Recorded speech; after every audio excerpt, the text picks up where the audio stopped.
जय श्री कृष्ण। राधे राधे। आज हम कालिया नाग का मार्गदर्शन के बारे में बताएंगे। यह कहानी भगवान कृष्ण के बचपन की है, जब वे वृंदावन में रहते थे। यमुना नदी वृंदावन की जीवन रेखा थी, लेकिन एक बहुत बड़ी समस्या थी। नदी में कालिया नाम का एक भयानक और विषैला सर्प रहता था। कालिया का विष इतना भयंकर था कि उसके प्रभाव से यमुना का पानी काला और जहरीला हो गया था, क्योंकि कोई भी प्राणी, चाहे वह मनुष्य हो या पशु हो, उस पानी को भी पी नहीं सकता था। अगर कोई गलती से भी लेता तो तुरंत मर जाता था। नदी के ऊपर से उड़ने वाले पक्षी भी जहरीली हवा के कारण गिरकर मर जाते थे। पूरा वृंदावन कालिया नाग के आतंक से परेशान था।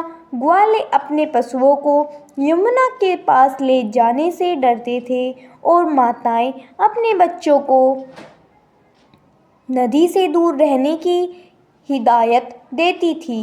एक दिन कृष्ण और उनके ग्वाल बाल मित्र गेंद खेल रहे थे।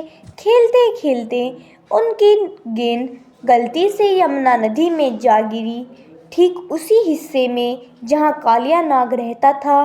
ग्वाल बाल डर गए और कोई भी गेंद लाने के लिए नदी में जाने को तैयार ही नहीं था। कृष्ण जानते थे कि उन्हें कालिया के आतंक को समाप्त करना ही होगा, ताकि वृंदावन के लोग और पशु सुरक्षित रह सके। बिना किसी भय के कृष्ण तुरंत नदी में कूद गए। जब कृष्ण नदी में कूदे तो कालिया नाग क्रोधित हो उठा। उसने अपने सैकड़ों फन फैलाए और कृष्ण पर विष उगलना शुरू कर दिया। उसने कृष्ण को अपने विशाल शरीर से जकड़ लिया। ग्वाल बाल और वृंदावन के लोग यह देखकर घबरा गए।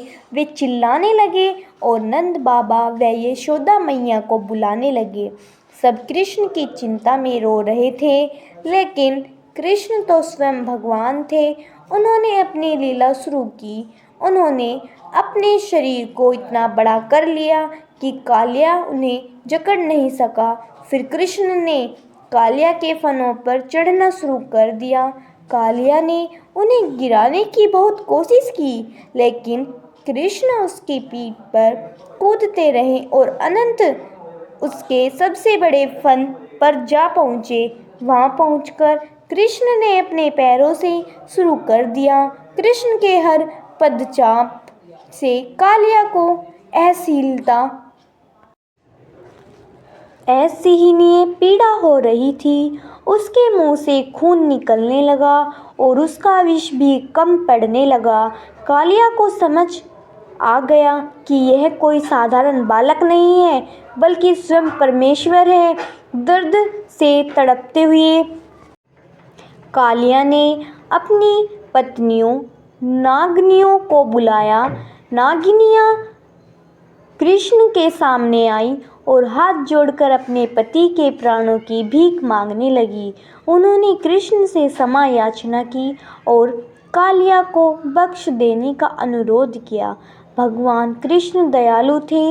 उन्होंने कालिया को जीवन दान देने का फैसला किया, लेकिन एक शर्त रखी।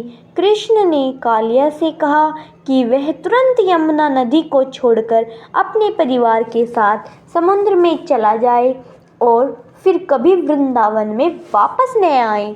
कालिया ने कृष्ण की शर्त स्वीकार कर ली। कृष्ण ने उसके सर पर अपने चरण चिन्ह अंकित कर दिए, जो इस बात का प्रतीक थे कि कालिया अब सुरक्षित है और गरुड़, जो सर्पों के शत्रु हैं, भी उसे हानि नहीं पहुंचाएंगे। कालिया के चले जाने के बाद यमुना का पानी फिर से शुद्ध और निर्मल हो गया। वृंदावन के लोगों ने राहत की सांस ली और कृष्ण के इस पराक्रम से उनकी जय जयकार हुई। जय श्री कृष्ण। राधे।